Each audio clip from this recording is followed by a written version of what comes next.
ચાલો પ્રશ્ન થોડા લેતા જઈએ.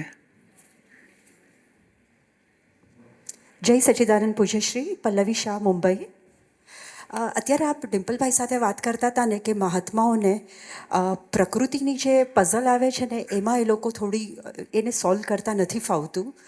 તો એકચ્યુઅલી ફાઇલ 1ને પણ બે ચીજમાં આવું થાય છે. અમુક ચીજો આપની કૃપાથી આટલા વર્ષો થઈ આ જ્ઞાનમાં તો થોડું ફાવે છે સોલ્વ કરતા, પણ બે જગ્યાએ કન્ફ્યુઝન છે. એક પહેલું આવે છે પૂજ્યશ્રી બુદ્ધિ સામે. હા, બુદ્ધિ કોઈ પણ ભોગવટા આપે ને, ચાહે લોભને કારણે હોય, હૂંફને કારણે હોય, ધાર્યું ન થાય, તો એમાં આપણે લેવલની રીતે જોઈએ ને તો નાના લેવલનું હોય ને તો થોડો ભોગવટો આવે, સોલ્વ થાય. બીજી વાર સેમ પ્રસંગ આવે ને તો ભોગવટો ઓછો હોય. થોડું જેમ આવા સેમ પ્રસંગો રિપીટ થાય ને એક લેવલે એવું આવી જાય કે પછી ભોગવટો જ ન આવે, આપણને જ્ઞાન ત્યારે હાજર રહે નાના લેવલમાં. પણ જ્યારે એ લેવલમાં માસ્ટરી આવે ને કે હવે આમાં વાંધો નથી આવતો, ત્યાં સડનલી એવા પ્રસંગ આવે કે જેમાં વધારે લેવલ વધી ગયા હોય. જેમ ગેમમાં કેમ કહીએ, એક તમે સોલ્વ કરો તો લેવલ્સ વધતા જાય, હાઈ. તો આવી રીતે થતું જાય છે. પાછું એમાં એટલી જ બધી કડાકૂડ આવે, સોલ્વ કરવામાં પ્રોબ્લેમ થાય, થોડું ફાવે ના ફાવે, ધીરે પછી એમાં પણ આવડતું જાય, ફાવતું જાય. પણ આ પ્રોસેસ ચાલુ છે. તો મને પૂછવું છે કે આમાં આ જ રીતે આગળ વધવાનું હોય બુદ્ધિ સામે, કે આમાં મારું ક્યાં કોઈક સેટિંગમાં ફાઇલ 1નું કોઈ સેટિંગમાં મિસ્ટેક થાય છે? ના આમ જ હોય. આ તો સાચી જ રીત છે. આપણને એક વખત સમાધાન મળ્યું એટલે સાચે રસ્તે જ છીએ આપણે. ફક્ત આ તો શું છે કે ચીકણા દોષો ને પડવાળા, એટલે પછી એક પડ ચોખ્ખું કર્યું બીજું નીકળશે, બીજું ચોખ્ખું કર્યું ત્રીજું નીકળશે. એટલે આપણને લાગે હમણાં તો બધું ચોખ્ખું કર્યું તો પાછું ક્યાંથી આવ્યું? તો કે ના, હતું એ જ નીકળ્યું. ના કહો છો તમે ઘટતું જાય ઇન્ટેન્સિટી, રસ, એટલે પડ ઓછા થતા જાય, મોળા થાય, વાળી શકાય એવા થાય, ચીકાશ ઘટતી ગઈ, એટલે સાચે રસ્તે આગળ છીએ આપણે. કોઈ વખત વધી જાય એવું લાગે તો ચીકણો માલ નીકળ્યો પાછો, પણ મૂળ ખાલી થઈ રહ્યો છે. પેલું 2 કલાકમાં વળતું હતું, હવે 5-10 મિનિટમાં પાછું વળી જાય. એટલે કાળનો ફરક પડે, રસનો, ચીકાશનો ફરક પડે. પેલા મહિનામાં 4 વખત થતું, હવે 6 મહિને એકાદ વખત થાય, એટલે ફેર પડતો જાય બધો. એટલે ભરેલો માલ ઘટતો જ હશે. આમાં શું છે કે જ્યાં મૂંઝવણ ઊભી થઈ અથવા ભોગવટો, નિરૂમાં એક જ શબ્દ પકડેલો, કિંચિત માત્ર કોઈના તરફથી ભોગવટો આવ્યો એટલે મારો મોહ છે, મારા રાગ દ્વેષ છે, મારે એની સાથે વિતરાગ થવું છે. અને પછી એક દિવસમાં ના થાય કે 1 કલાકમાં ના પતે, 2-5 વર્ષે જાય, પણ પછી એ લક્ષ્યમાં જ રાખીને ભોગવટાને ભૂલવાનું નહીં અને જ્ઞાન સેટ કરતા જવાનું. પહેલું જ્ઞાન કે નીરુબેન જુદા, પોતે શુદ્ધાત્મા. આ નીરુબેનની કઈ અપેક્ષાઓ છે, મોહ છે, માન્યતાઓ છે, એટેચમેન્ટ છે રાગના, એ પછી ભાગાકાર કરતા ગયા. એ ધીમે એટેચમેન્ટના દોરા કપાતા છેલ્લો દોરો કપાય ને એમને ખબર પડે કે આનાથી મુક્ત થયા. પહેલાંને કોઈ આપણી પર એનું રાગ દ્વેષની અસરો, અભિપ્રાયની અસરો એને હોય, પણ આપણને આપણી પર એની અસરો ના આવે, એટલે પોતે મુક્ત થયા એવો અનુભવે. અને એ જ રસ્તો છે બધા માટે. અને બીજો પ્રોબ્લેમ એમાં આવે છે પૂજ્યશ્રી, ફાઇલ 1ને છે ને થોડું એવું છે કે હોશિયાર છે, સ્માર્ટ છે, એક્સપર્ટ છે, એને મેનેજ કરતા આવડે છે. હવે આ કેવું હોય, મેનેજમેન્ટમાં સપોઝ 10 લેવલ સુધીનું મેનેજ કરી શકતા હોય ફાઇલ 1, પણ ક્યારેક મોટી જવાબદારી આવી જાય, એ ટાઈમે એકદમ સ્ટ્રેસફુલ થઈ જાય. મોટો પ્રસંગ હોય ત્યારે શું થાય, બીજા બધી બી ફાઇલોના ઇન્વોલ્વમેન્ટ આવી જાય, એટલે ફાઇલ 1ની ડિઝાઇન પ્રમાણે કામ ના થાય, બીજા બધાનું આવી જાય. અમુક ટાઈમે ફાઇલ 1ને થોડું સાઇડ ટ્રેક કરીને બીજા બધા, તો આવા ટાઈમે આ મેં જોયું છે કે છે ને બહુ હલી જાય છે, ત્યારે સ્ટ્રેસફુલ થઈ જાય છે. ઇવન આપે પણ જ્યારે એકવાર વચ્ચે મળવાનું આપે કહ્યું હતું મને કે કેટલો બધો સ્ટ્રેસ તમારા તો અવાજમાં પણ દેખાય છે, તમે આખા સ્ટ્રેસફુલ છો. તો જે પ્રસંગો માણવાના હોય ખરેખર તો, અને એવા ટાઈમે જસ્ટ જવાબદારીમાં આટલું બધું સ્ટ્રેસ આવી જાય, આ એક હજી પ્રકૃતિનું છે ને આનું આ પઝલ નથી સોલ્વ કરતા ફાવતું. હવે આમાં તમે કંઈક એવી સમજણ આપો ને કે હવે પછી આમાં બી થોડું આગળ વધાય. એટલે આ ત્યાં મારે કરવાનું છે, હું નહીં કરું તો શું થશે, હું કેટલું સરસ કરું છું, આવું કરવા દેતા નથી, એટલે કરતા ભાવનો સ્ટ્રેસ છે, ટેન્શન છે. એટલે આપણે સહજ હોય ને આપણે ભલે આપણો વ્યૂ પોઈન્ટ છે, સોલ્યુશનની રીત આપણી પાસે છે, પણ એપ્લાય નથી થતી તો કોઈને દોષિત નથી જોવા અને નથી કરી શકતા એના સ્ટ્રેસમાં નથી રહેવું. આપણું છે સોલ્વ કરવું છે, ફાઇલ છે, સંભાવે નિકાલ કરવો છે, સોલ્યુશન લાવવું છે ફાઇલનો. એટલે એ મેટર ઓફ ટાઈમ પછી ત્યાં સુધી તપ કરવું પડે આપણે. હમણાં આપણી જ રીતે ને કોઈ દખલ કરી ના શકે એવું બનવાનું નથી. ધીમે ધીમે ફાઇલના નિકાલ કરવામાં જે કરતા ભાવ આવી જાય છે કે આ લોકો વચ્ચે દખલ કરે છે, હવે શું કરવું, મારાથી થતું નથી, મારે શું કરવું, મારા વ્યૂ પોઈન્ટને બધા તોડી નાખે છે, મારે શું કરવું, એ કરવા પણ છોડો. શું બની રહ્યું જુઓ. એ આપણો ભાવ છે એ પકડી રાખો, સોલ્વ કરવું છે પકડી રાખો, દોષિત નથી જોવા પકડી રાખો, સોલ્યુશન માટે ચર્ચા કરો, વાતચીત કરો, એનોય વાંધો નથી. પણ બનવાનું આપણા ડિઝાઇન પ્રમાણે જ બને એવું વ્યવસ્થિત આપણો ભાવ મૂકી તો સંભાવે નિકાલ કરવો છે. પછી વ્યવસ્થિત જે બનાવે એક્સેપ્ટ કરી લેવાનું. અને વ્યવસ્થિતને આપણે પછી ભોગવટો શેનો છે, એટલે આપણી ડિઝાઇન પ્રમાણે ના થયું ને પહેલાંની ડિઝાઇન આપણી તોડી પાડીને પોતાની ડિઝાઇન પ્રમાણે કરવા ગયા, એનો આપણને બોજો આવે. એ છેવટે થયા એન્ડ રિઝલ્ટ પર લાવો. આપણો ભાવ પકડો અને એન્ડ રિઝલ્ટનું લક્ષ્ય રાખો. એટલે એન્ડ રિઝલ્ટ માટે જ ભાવ છે. ફાઇલ હિસાબ પૂરા કરીને છૂટવું છે, ચોખ્ખી કરવી છે. ઓટોમેટિક પછી સંજોગો જે બને એ રીતે ઉકેલાવા દો. એ કરતાપણું જે આવી જાય છે એનું શું કરવું.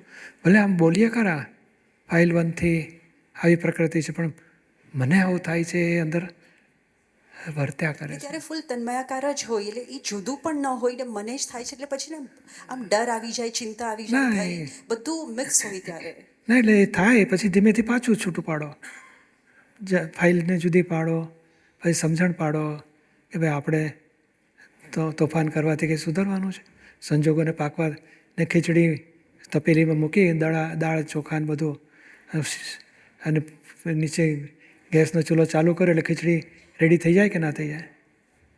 ના થાય. અરે સીટીઓ 3 વગાડીને પછી ખીચડી બની ગઈ કે નહીં? તો કે હજુ 10 મિનિટ સીજવા દો ને થોડો. એ કેવું એને આપણને નક્કી કર્યા પછી રિઝલ્ટ લાવવામાં ટાઈમ આવી જશે. આપણે બુદ્ધિ દખલ ક્યાં કરે છે? કેમ જલ્દી ના આવે, કેમ આવું ક્યારે આવું થશે, હજુ સુધી કેમ નથી કરતા. એટલે એ બધું દખલ કરનારી બુદ્ધિ છે અને એ દખલ ટેન્શન ઊભા કરે છે આખું. પૂજ્યશ્રી એક ચીજ નાની છે હજી પૂછું. કાલે તમે રીનાબેન સાથે જે વાત થઈ ને અનુભવ કોને કહેવાય એમાં આપણે છેલ્લે એક બહુ ફાઇન વાત કીધી છે, બહુ નવી હતી કે દ્વેષ બી જ્યાં સુધી થાય છે ને કોઈ માટે ત્યાં સુધી આપણો અનુભવ હજી પાક્કો નથી થયો. તો હવે આ જ ચીજમાં મને આગળ એ પૂછવું હતું કે રાગ પણ ન રહે. માની લો ફોર એક્ઝામ્પલ ઘર માટે રાગ છે તો રાગ નથી, પછી છેલ્લે હવે દ્વેષ બી નથી થતો તો એની પછીની સ્થિતિ કેવી હોય? એટલે એ કેવું હોય? એ મિત્રને ત્યાં જઈએ ને એનું ઘર હોય એના જેવું, એકદમ નાટકીય, પાડોશીનું હોય એના જેવું. ના સમજાયું? તમારી બેનપણી હોય ને એને બેબી પ્રોબ્લેમ કરતી હોય તો પછી તમે ટેન્શનમાં આવી જાઓ. બહુ ત્યારે સમજણ, બેન તું સત્સંગમાં આવતી થા, તું દાદા ભગવાનની વાત સમજ, બન્યું તે ન્યાય, એડજસ્ટ એવરીવેર, સમજણ પાડ્યા કરો ને કે તમે ટેન્શન, રાત્રે ઊંઘ ઉડી જાય તમારી, શું થશે, નહીં થાય તો શું થશે, છોકરીનું શું થશે, બહુ ચિંતા વધી જાય. કેમ ન થાય? બેનપણીની છોકરી, મારી નહીં. બસ આટલું, મારી નહીં એ શબ્દ કેટલું બધું તમને દુઃખથી મુક્ત રાખે છે. બોલો. એટલે ખરેખર તો ફાઇલ 1ની જ મમતામાંથી નીકળવાનું છે ને, એમાં જે હું પણ છે. હા, એટલે ઓટોમેટિક આગળ. એટલે એ બધી રીતે ફાઇલ 1ની મમતા એ જુદી ને ફાઇલ 1ને બધા માટે મમતા હોય એ ભાગાકાર તો કરવો જ પડશે. બસ આ રીતે થાય પૂજ્યશ્રી શક્તિ. એટલે આ સમજીને આગળ વધીશું. રાઈટ. બરોબર છે, આગળ વધાશે એનાથી જ. જય સચ્ચિદાનંદ. મહેશ. જય સચ્ચિદાનંદ. બોલો. પૂજ્યશ્રી, ભલો કરવો એ અહંકાર છે, એ માન માટે જાવે છે. બરોબર છે. પૂજ્યશ્રી, ભલું કરવું અને બુરું કરવું શું કહેવાય? ગમે નહીં ને દ્વેષ થાય ને, એટલે આવું ખરાબ કરો છો, ઊંધું કરો છો, બધાને તકલીફમાં મૂકો છો, તો એ રાગ દ્વેષ જ થાય ને છેવટે. એટલે આ બુદ્ધિ સારું એ બુદ્ધિનો ભાગ છે અને ખરાબ એ બુદ્ધિ બતાડે ખરાબ છે, આ સારું છે. અને અહંકાર પછી ખરાબ ઉપર દ્વેષ કરે, સારા ઉપર રાગ કરે. અને એ બધુંય સારું કરવામાં પાછું માન ખાઈ આવે. હવે 4 જણાને હેલ્પ કરીએ. આ વખતે જ્ઞાન લેવા આવવાના છે 4 જણા, આપણે સમજાવી હતા એ લોકોને. કેમ 2 જ જણા આવ્યો? અંતરાય પાપ કર્મ હોય ને માણસને, એટલે બીજા 3 ના આવ્યા. અને જ્ઞાન કેટલાય લીધું? આમ તો 1200 જણાએ લીધું, તમારા તો 3 જ જણા હતા, તો બાકીનાને કોણ બોલાવી લાવ્યું હતું? એ તો વ્યવસ્થિત. તો પછી આ તો મેં કરેલું આવ્યો, એટલે માન આવું પકડી લે. આપણે માનને છોડાય કરાવવાનું. ભલું કરવાનો વાંધો નથી, પણ ભલું કર્યા પછી માન ખાવાનો વાંધો છે. અને એ ભલું કરવામાં કોઈ તકલીફ કરતો હોય એની પર દ્વેષ થઈ જાય. હાલે હું આટલું ભલું કરવા જાઉં છું, તું એને ઊંધું ચડાવે છે, એની પર દ્વેષ થઈ જાય. એટલે રાગ દ્વેષ વગર થવા દો. फाइल 1 में છે જે ભલો કરવો ડર લાગે એ છે, રહેવા દેવાનું, જવા રહેવા દેવાનું ભલું કરવા. પણ ભલું કરવામાં પછી પૈસા ખર્ચો થાય તો જુએ કે ના થવા દે ખર્ચો. એટલે ભલું થવામાં આપણો ભાવ ના રાખો, અને સંજોગો પછી ભલું કરાવશે. આ તો ભલું કરનારા ક્યાં સુધી આગળ વધે છે ખબર છે? ભલું બધાનું કરવું અને ધાર્યું પોતાનું કરવું, એ લેવલ સુધી આગળ વધે છે. એને કંટ્રોલ પોતાના કબજામાં રહેવો જોઈએ. એને જો બીજો કંટ્રોલ કરવા આવે ને તો દ્વેષ થઈ જાય, ઈર્ષા થઈ જાય, જલસ થઈ જાય. એટલે હું મારા કબજાનો છે ને મારા સલાહથી બિચારાને હું ઊંચો લાવું છું, સમજણ પાડીને તું ડખો કરવા આવ્યો કે છે. એટલે રાગદ્વેષનું કારખાનું શરૂ થાય. એમાં જાગ્રત રહેવાનું આપણે. બીજું પણ પૂછ્યું જે એમ લાગે છે કે પૂજ્ય નિર્મળ સત્સંગ સાંભળ્યું ને દયા નિર્દયતા, તો એમાં પણ છે કે દયા જ્ઞાન લીધા પહેલાં હતી, એ દયા ધર્મનું મૂળ છે. તો એ પહેલા ભાવથી એ નથી થતો કે ભલું કરવો છે? ના, એટલે આમાં કેવું છે, સિમ્પલ ઇક્વેશન રાખો. ભલું કરવા શબ્દ કાઢી નાખો. કોઈને દુઃખ ના હો એવું જીવન હોજો. આપણાથી કોઈને દુઃખ ના થાય અને એને દુઃખોથી મુક્તિ થાય, એને દુઃખોમાં શાંતિ થાય, એની મુશ્કેલીમાં એને શાંતિ રહે, એવી કંઈક ભાવના રાખો. ભલું કરવું એટલે શું છે? ભલું સાવ જ એ છે રિલેટિવ આખું. બિચારા કે ને તકલીફ છે એટલે રોટી, કપડાં, મકાન, એનું ભલું થઈ જાય કે ના થઈ જાય? થઈ જાય. હા, હવે ભલું થઈ ગયા. હવે તો એને છોકરો નાપાસ થાય એટલે પછી ચિંતા શરૂ થાય ને. તને ખાવાનું છે, કપડાં સરસ મળે છે, ઘર રહેવાનું મળી ગયું, તમારો છોકરો માનતો નથી, ભણતો નથી, ટીવી આખો દડો જોયા કરે, નાપાસ થયો કે છે આ વખતે. હવે એને પાછું દુઃખ આવ્યું ને. એટલે આ ભલું, અમુક અપેક્ષાએ ભલું થાય છે, બીજી અપેક્ષા એને પાછું દુઃખ રહે છે. હવે દુઃખ ક્યારે ખલાસ થશે? સાચી જ્ઞાન, સાચું સમજણ. તો એને પછી આ જરૂરિયાતના સાધનો પણ ઓછા વધારે હશે ને તો એ દુઃખ નહીં હોય એને. એ દુઃખનું કારણ અજ્ઞાન છે. એટલે એ ભાવના કરો કે એનું અજ્ઞાન જાય, સાચી સમજણ, સાચું જ્ઞાન મળે તો એનું કાયમનું દુઃખ મળશે. કે આ થોડી વારનું દુઃખ ખાવા પીવાનું આપી દીધું, પાછી એની તબિયત બગડશે એટલે પાછું દવાના પૈસા નથી, બીજું દુઃખ ઊભું થશે. જ્યારે પછી એને જોઈ દુઃખી છે તો એને ચોપડી આપી દે છે જ્ઞાન. હે? હા, ચોપડી આપો, ચોપડી આપો અને હેલ્પ કરો, વાંધો નહીં. અને કદાચ તમે વ્યવહારિક રીતે હેલ્પ થતી હોય એને સમજણ પાડો, એને કંઈ કનેક્શન કરી આપવા તો કરી આપો કે પેલો માણસ છે એ ભાઈ આને હેલ્પ કરજો, આવો પ્રોબ્લેમ છે, થતું એ કરો, એનો વાંધો નહીં. પણ અંદર જાગૃતિ રાખો કે એનું કાયમનું ભલું ક્યારે થશે? તમામ દુઃખોથી મુક્તિ, એ છેવટનો રસ્તો પહોંચે ત્યારે આપણે ભલું કર્યું કહેવાય. જય સચિદાનંદ.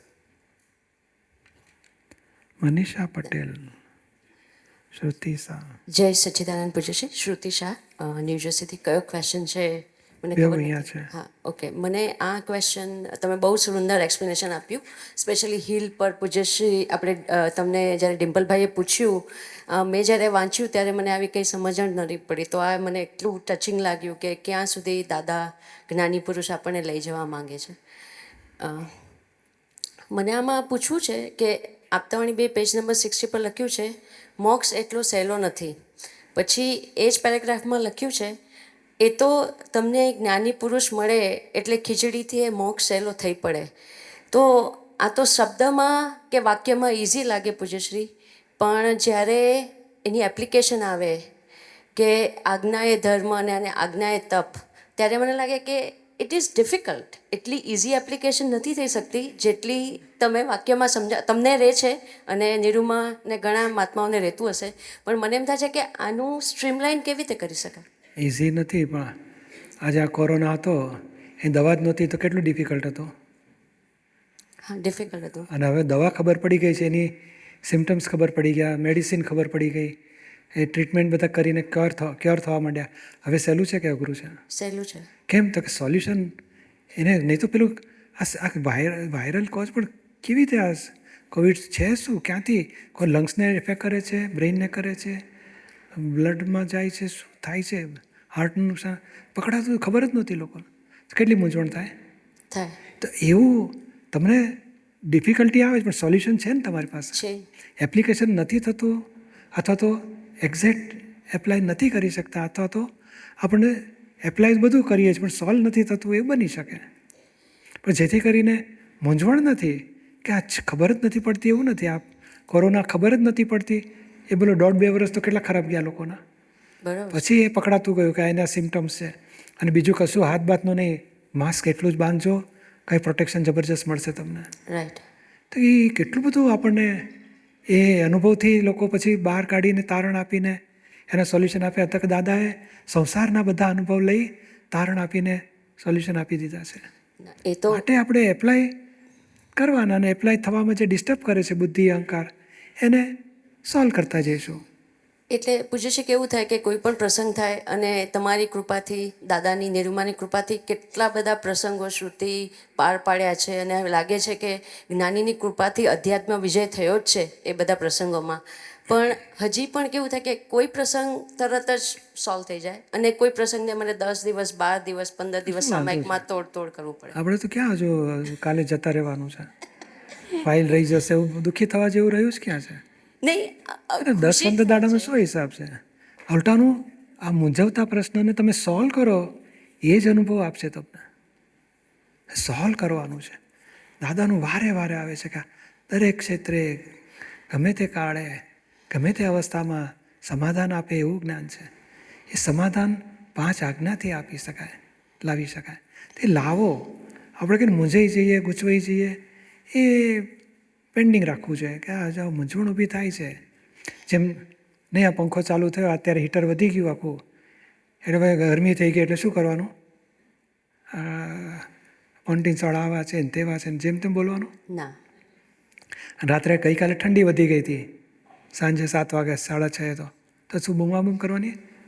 તો કે તમે પરિણામ આવ્યું આવું આવે છે, હવે સોલ્વ કરો.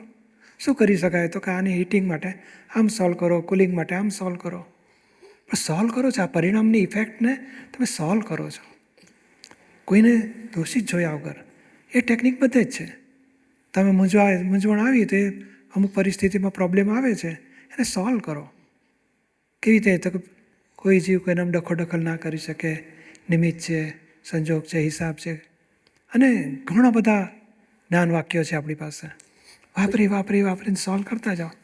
જે નહીં ફિટ થાય તો પેન્ડિંગ રહેશે, હજુ ભોગવટો આવશે, અથવા એ બોજો રહેશે કે અસરો, સ્ટ્રેસ રહેશે, હજુ કાચું છે. એટલે હજુ ફરીથી નવા વાણી વાંચો, સત્સંગ સાંભળો, શાંતિથી બેસીને સોલ્વ કરવા જાઓ, કંઈક ચાવી મળી જશે. એટલે પૂજ્યશ્રી તમે જે પોન્ટીનું કીધું તો એવું જ થાય કે મહાત્માઓ તો અહીંયા આટલું સરસ અરેન્જમેન્ટ કરે છે, પણ આ તો જાત્રાનો અનુભવ છે. એવું સેટિંગ થાય અંદર કે જાત્રામાં ઇન્ડિયામાં જઈએ કે લંડનમાં જાત્રા કે જે છે ઠંડી ગરમી જે આવે સહન કરો, સોલ્વ કરો. હા, કોઈનો વાંક કાઢતા નથી, સોલ્વ કરીએ છીએ ને. અહીંયા ઠંડી ગરમી છે, ત્યાં માન અપમાન, નફો નુકસાન, સારું ખરાબ, અનુકૂળતા પ્રતિકૂળતા, ભલું કરે બુરું કરે, ટોળું ભેગું થયા જ કરશે. આમાં આપણે સોલ્વ કરો. એટલે પૂજ્યશ્રી 1000% ભાવ એ જોઈએ કે કશાય રહિત સેવા કરવી છે, તો પછી. કોઈને નિર્દોષ, બધાને તો પછી આ નિર્દોષ જ બોલવાનું જોવા છે. નહીં. પ્રોબ્લેમ આવી જાય છે ને પછી અમારું કે આમ થઈ જાય છે ને, એમ લાગે છે જ્ઞાન કાચું છે ને, એ ડખા કરાય નહીં. પછી 100% ખબર જ છે કે પ્રોબ્લેમ આવે છે ને, જ્ઞાન વાપરીશું સોલ્વ મોડું વહેલું થવાનું છે. તો પછી આપણે ધીરજથી કામ લેતા છીએ. ત્યાં એ બુદ્ધિ ઇમોશનલ કરે છે, દખલ કરી નાખે છે. પૂછે એનું સોલ્યુશન લેવા માટે તો તમારી પાસે આવીએ છીએ.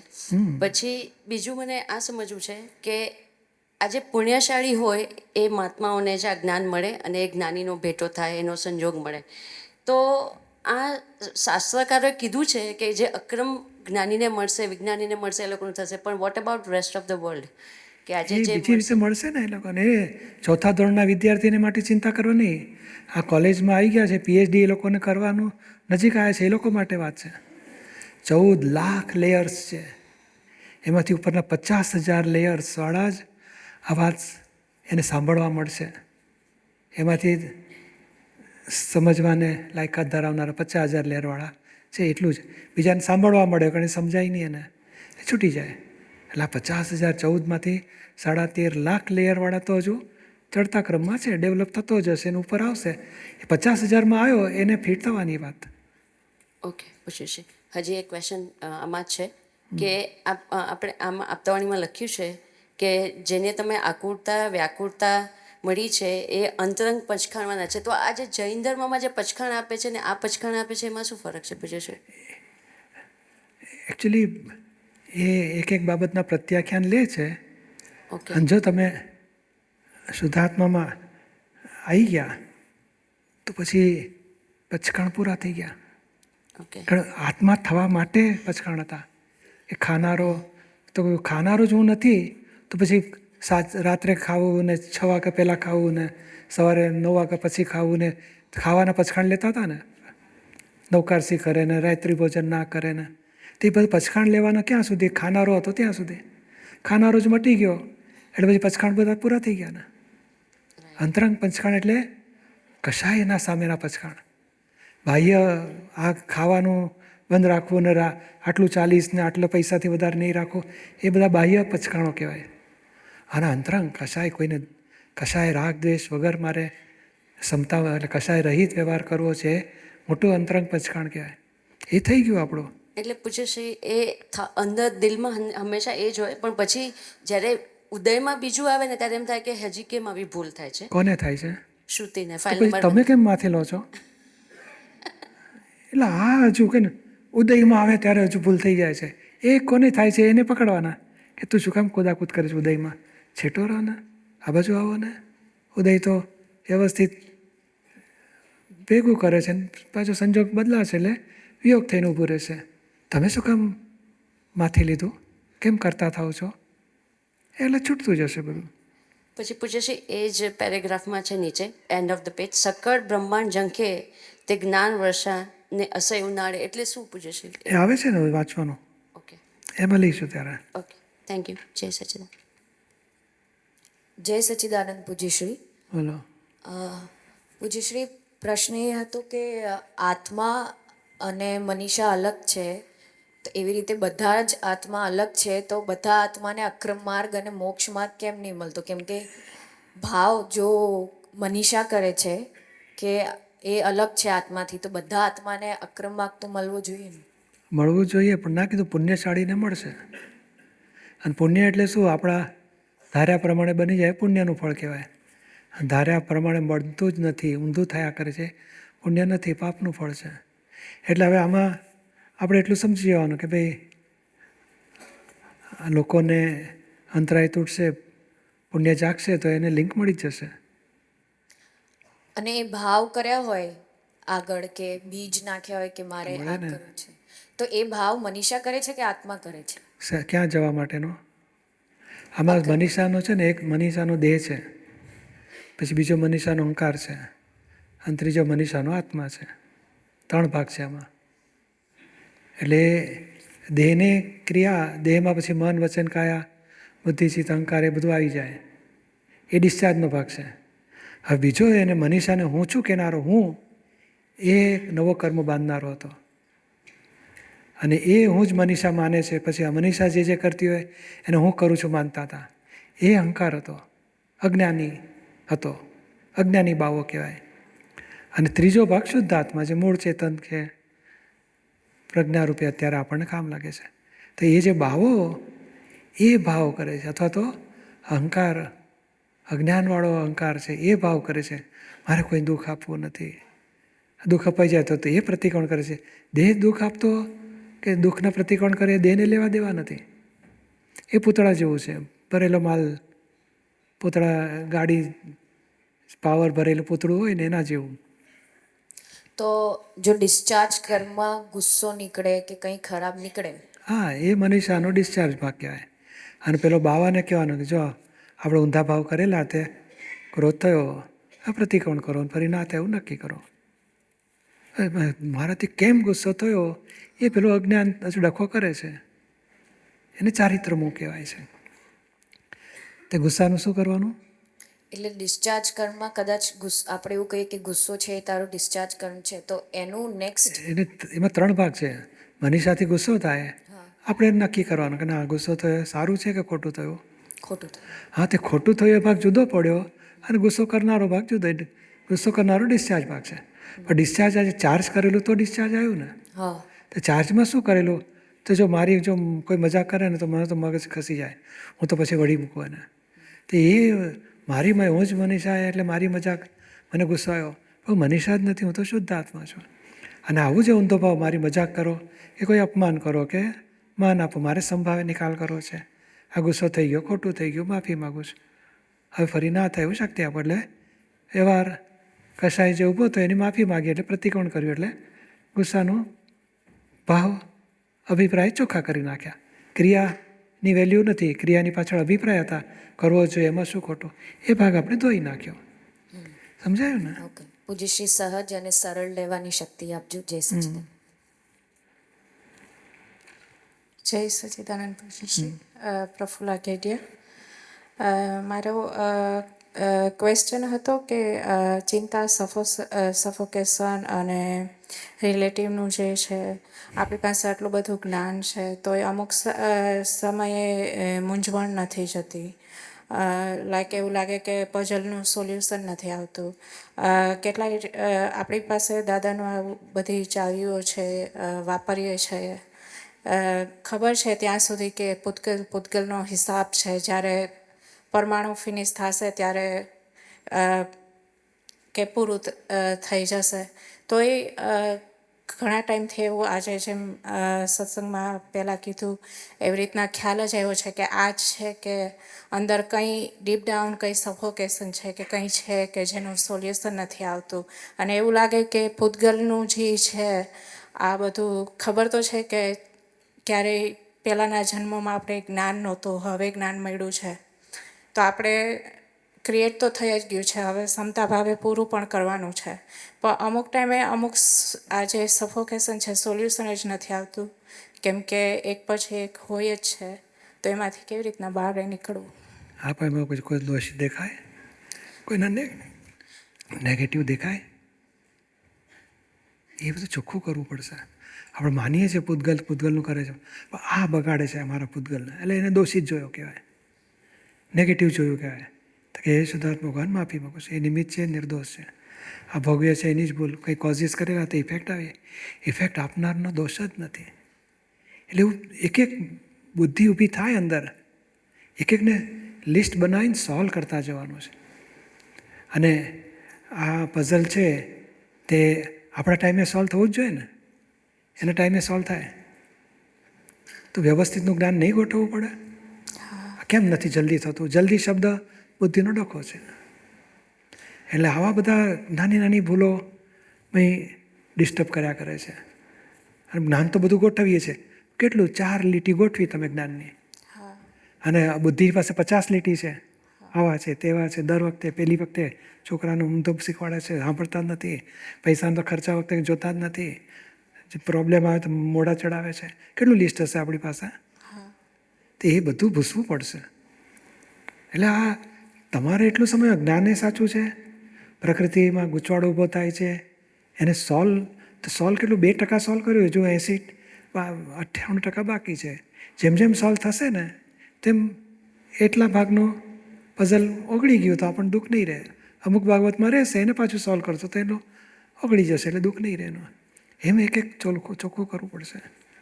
આજે તમે જ બી એક પ્રસંગ લો, એમાં બુદ્ધિના નેગેટિવ કેટલા છે આપણી પાસે સ્ટોકમાં.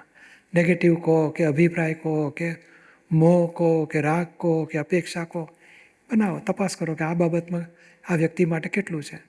હવે જ્ઞાન કેટલું વાપરીએ છીએ તપાસ કરો, તો આપણને સમજાશે કે જ્ઞાન 4 જ નિમિત્ત છે, નિર્દોષ છે, પૂતગલનો હિસાબ છે, હું જુદા છું, પતી ગયો આપણો. હા અને પેલી બુદ્ધિ તો એ ગાંઠતી જ નથી ને. પૂતગલનો હિસાબ છે, પણ પૈસા તો આપવા જોઈએ ને ટાઈમે. માગ થોડું કરવાનું હોય, કેમ નથી આપતા? એટલે એ બુદ્ધિની પાસે કેટલા આર્ગ્યુમેન્ટ છે. અને એ બુદ્ધિ બોલે છે ત્યારે આપણને પછી હજુ મને કેમ શાંતિ નથી રહેતી. એટલે શાંતિ તમને અશાંતિ થઈ શકે જ નહીં. શાંતિ એ પેલી પ્રફુલ્લાને અશાંતિ થઈ છે. તમે શું કામ માથી લીધું? પ્રફુલ્લાનું ગૂંચવાડા છે એને સોલ્વ કરો. બેન તમે સાયન્ટિફિકલી જુદું રાખો, ટેકનિકલી ભાગાકાર કરો. આ દાદાની માસ્ટર કી. કે ઊંધું વિચારે છે. સંજોગને જોતો કરી વ્યવસ્થિત સંજોગ શું બને છે. અને એ જાતે કરે છે ભમરડો ડિસ્ચાર્જ, એનું ડિસ્ચાર્જ નથી. તેણે આમ કેમ કરે છે, શબ્દ કેમ બોલાય આપણાથી? એટલે આવું બધું આપણું સોલ્યુશન લાવવા માગીએ છીએ કે બધું 5 આજ્ઞા BB વાપરો, નિર્દોષના પુરાવા વાપરો, જુદાપણાની જાગૃતિ ગોઠવો. એ ગોઠવતા પછી હજુ ઊભું થાય તો ફરી પાછું ગોઠવો. સમજાય છે ને? હા પણ એવું લાગે પૂછીશ કે આ રિલેટિવ છે બરાબર છે, તો એને લાઈક આ જે સોલ્વ કરવા માટે કે કોઈ માટે એમ થાય કે કેટલી બધી એનર્જી કે રિલેટિવનું જે છે. તો શું થાય? રિલેટિવને સોલ્વ કરશો ને એ સોલ્વ થતું જશે એટલું રિયલમાં તમારી શક્તિ વધવાની છે. એટલે કે ખોટ જવાની નથી. આ ખોટ ગઈ હતી એને હવે નફો કરીને જેમ 10,000 લીધા, 10,000 ચૂકવશો એટલે દેવું પૂરું થાય કે ના થાય? આ દેવું પૂરું કરવાનું છે. જેટલું રિલેટિવમાં સુખ લીધું, કરતા થયા, મારું માન્યું, હું જ છું માન્યું, એ બધું હવે પાછું ઉપાડતા જાઓ એટલે ખોટ ઘટતી જશે અને કમાણી આત્માની વધતી જશે. આપણે સાદાર થઈને ઉભા રહીશું, માલદાર. અત્યારે દુઃખી કેમ થવાય? તો કે ખોટ ગઈ છે ઘણી બધી. એ ખોટને રિકવરી કરવા માટે આ તપ કરવું પડે. તો તપને બદલે બીજી લોનો લઈ આવીએ છે. એને સીધો તો કરવો પડે. ખબર પડી આવું કરે છે, મારી સાથે આવું કરે તો મારે કેટલું સહન કરવાનું? દર વખતે આવું કરે તો મારે ક્યાં સુધી ચાલવાનું? લ્યો કોઈને કહેવા ગયા એટલે નવી ખોટ પાછી 25,000, 10,000 ચૂકવવાના હતા, બીજા પાસે 2-5,000 લઈ આવ્યા પાછા. પેલું તો મટ્યું નહીં ને નવું દેવું ઊભું કર્યું. આવી બધી તપ કરવાનું કે ના આપણો હિસાબ છે, નિમિત્ત નિર્દોષ છે, છતાં દોષ દેખાય ફરી ગોઠવાનો. શુદ્ધાત્મા ગુનો કરે છે ના, ચંદુ ગુનો કરે જાણી જોઈને કરી શકે ના, એનો ભરેલો માલ નીકળે છે એમાં એનો ગુનો કહેવાય. આપણને કેમ અથડાય? તો કે આપણા કોઝિસની ઇફેક્ટ. તો પછી હવે કરવું શું? તો કે નિર્દોષ જુઓ અને જુદું રાખો ઇફેક્ટમાં. એટલે એમ સોલ્વ થતું જશે. શું થોડું તો આવે છે ને સોલ્યુશન? હા હા બધા ના થાય પણ 2-5, 10માંથી તો 2-3 તો સોલ્વ થાય છે ને. હા હા બસ તો એમ આગળ વધારશે હજુ. પણ તમે હમણાં કીધું ને કે પૂજ્યશ્રી લોન લઈ લે છે, રાઈટ? તો એને ખબર છે કે તપ કરવાનું છે તો કોઈને વાત નહીં કરવાની. એવું નહીં, સહજ થઈ જાય પણ તમે જાગૃતિ રાખો કે આ પ્રફુલ્લા બોલી, હું જુદો ને પ્રફુલ્લા જુદા. અને થઈ જાય તો પાછું વાળી લો. નેગેટિવ બોલાઈ ગયું તો પાછું પોઝિટિવ. પહેલાં કરતાં ઘણો ફેર પડી ગયો છે, કંઈ બોલવા જેવું નથી, જેવા છે બરાબર છે. એટલે આપણે ફેરવી વાળ્યું પાછું. પેલું બોલાઈ તો ગયું, પ્રકૃતિમાં નીકળી ગયું, એ પ્રકૃતિ બોલે છે પાછી. ઓકે. એને પાછો રિપેર કરો. અને આવું કેમ બોલાય? તો કે હજુ અંદર અભિપ્રાય પડ્યા છે આ વ્યક્તિ માટે. એટલે આ સોલ્યુશન આપણે આજે સામાયિકમાં એ જ લઈએ. આજે દાદાનું આવે છે ને કે ગમે તે ક્ષેત્રે ગમે તે, હવે તમારું પૂરું થઈ ગયું, પૂછવાનું જ કંઈ? સામાયિકની વાત લેવાની હતી એટલે ઓકે ઓકે કંઈ કહેવાનું તો કહી દો. એ ક્વેશ્ચન હતો કે જ્યારે એકલતા હોય ને ત્યારે એવું લાગે સફોકેશન કે પૂતગલમાં પહેલાં તો બધું મિક્સ જ હતું એટલે એમને એમ બધું ચાલતું હતું, બરાબર છે. પણ ક્યારેક એકલતા હોય ત્યારે એવું લાગે કે નથી એક્ઝેક્ટલી પૂતગલમાં, નથી એક્ઝેક્ટલી 100% આત્મામાં, અને એ જે શું થાય છે ને એ ત્યારે ખબર નથી પડતી કે આ શું થાય છે ને શું કેવી રીતના. એ નથી પૂતગલમાં, નથી આત્મામાં હોય જ નહીં. હા જો પૂતગલમાં નથી તો આત્મામાં હોય, ને આત્મામાં નથી તો પૂતગલમાં હોય. માટે આપણે શુદ્ધાત્મા એટલે આત્મામાં છીએ જ. ઓકે. કરી જ નાખવાનું રહ્યું. હવે હા, આ બાવો હજુ પેલી બાજુ જતો રહે તો બાવાનો કહેવાનું તું માર ખાસ, આ બાજુ આવીશ તો શાંતિ રહેશે તને. આપણે જતા જ નથી. આપણી જાતને તો ચોખ્ખી બનાવી દીધી દાદાએ. આ બાવાની ઊંધી માન્યતાવાળો છે બિચારો, એને છતી માન્યતા કરશો તો એ પેલા પૂતગલમાંથી છૂટીને પોતાના ઘરે આવી જશે. એ જતો રહે છે મંગળીના ઘરમાં, તો એને હું ચેતવવાનો, બેન ચેતો શું કામ મારા આ શુદ્ધાત્માને સીટ પર આવો, પ્રફુલ્લાની સીટ પર માર પડશે તમને, એવું બધું ચેતવ કરવાનો. એટલે એ આપણું માર્ગ છે. તમને શુદ્ધાત્મા બનાવી દીધા, બાવો અને મંગળદાસ રહ્યા છે, તો મંગળદાસ વ્યવસ્થિતને તાબે છે. બાવો માન્યતાનો ઊંધી માન્યતા ઊભી થાય એ છતી વાળો એને, અને બાવાથી જુદા રહો, તમે ઉમારો, તો આપણું સાયન્ટિફિકલી જુદું રહ્યું કહેવાય, ટેકનિકલી ભાગાકાર કર્યો કહેવાય. બાકી મંગળદાસમાં કાંઈ ફેરફાર કરવાનો એ નથી, કરી શકવાના એ નથી, થઈ શકે એવો એ નથી. માન્યતા બાવાની ફેરફાર થઈ શકે એવું આપણો જ્ઞાન છે. અને આપણે તો શુદ્ધાત્મા થઈ ગયા છે. જ્ઞાન માન્યતાનો ભરેલો સ્ટોક હતો એ હવે એમાંથી જે નીકળે એને ખાલી કરતા સોલ્વ કરતા જઈશું, એટલે એ ખલાસ થશે, તો મુક્ત થઈ જવાશે પછી. ઓકે, તમે જે હમણાં કીધું ને કે આ બધું વર્કઆઉટ કરવાનું, એનું પ્રોપરલી સરસ રીતે ફાઇલ નંબર 1 કરે વર્કઆઉટ, એવી શક્તિ આપજો. જય સચિદાનંદ. દાદાનું આવે જ છે આમાં. દાદા કહે છે તમે બેસી જાઓ હવે, ઠીક છે ને. અમે જ્ઞાન આપીએ પછી તમને આત્માનો અનુભવ થઈ જાય. હવે કામ બાકી શું રહ્યું તમારું? જ્ઞાની પુરુષની આજ્ઞા, આ 53-54 પાને છે, એટલે આગલું આપણે વાંચ્યું એની આગળમાં પણ જ્ઞાની પુરુષની આજ્ઞા પાડવાની. આજ્ઞા એ ધર્મ, આજ્ઞા એ તપ. અમારી આજ્ઞા સંસારમાં સહેજ પણ બાધક ના હોય. સંસારમાં રહેવા છતાં સંસાર સ્પર્શે નહીં એવી આજ્ઞા છે, એવું આપણું વિજ્ઞાન છે. અને સ્પર્શે છે તો આજ્ઞા ચૂકાય છે. આજ્ઞા ચૂકાય છે તો કશાય ક્રોધ છે, માન છે, લોભ છે, કપટ છે, મોહ છે, ક્યાંક રોંગ બિલીફથી ચોંટ્યા છે પેલી બાજુ, એ ઉખાડી નાખશો તો સંસાર અડશે નહીં. પછી કે છે મોક્ષ હાથમાં આવી જાય ત્યાં સુધી કામ પૂર્ણ થાય, ત્યાં કામ પૂર્ણ થાય છે. ત્યાં હવે એ કેવી રીતે કામ પૂરું થશે? તો કે આ તમને સર્વ સમાધાની જ્ઞાન આપ્યું છે. કોઈ પણ સંજોગમાં, કોઈ પણ સ્થિતિમાં, કોઈ પણ કાળે સમાધાન આપે જ. સમાધાન થવું જ જોઈએ. જો આ જ્ઞાન સમાધાન ન કરાવે તો એનો અર્થ એ છે કે તમને સમાધાન કરતાં આવડતું નથી. સમાધાન અવશ્ય થવું જ જોઈએ. અમારી આજ્ઞામાં રહે તો સમાધાન થાય જ. હવે પ્રોબ્લેમ ક્યાં આવે છે? તો કે તમે મને ખુલાસો કેમ નથી આપતા? કેમ મારે જવાબ તો આપો, મને તમારાથી તમે ઊંધું કરો છો મારી સાથે, મને સમાધાન. અલા સમાધાન લેવા ગયા એ બુદ્ધિનો ડખો.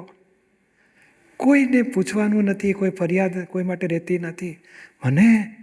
હું દીપકને ઊભું થાય બુદ્ધિનું પઝલ, અને હું જ છુદો છું, બુદ્ધિને પઝલને સોલ્વ કરું એટલે મને સમાધાન. મારે કોઈને સોલ્યુશન લેવા માટે મળવાની જરૂર નથી, ને પેલો અપમાન કરનારને પૂછવાય જવાની જરૂર નથી કે કેમ મને ખોટા શબ્દોમાં તમે આવું બોલ્યા, કેમ મને તમે આ ખોટી રીતે ભજવો છો. કશું ફરિયાદી જ કોઈ નથી. અત્યારે આ કાલે ઠંડો પવન વધી ગયો તો કોનો વાંક કાઢીએ? તો કે ના, આ કુદરતી રચના છે. તો કે આ ભમરડો બોલે છે, અપમાન કરે તે કુદરતી રચના છે.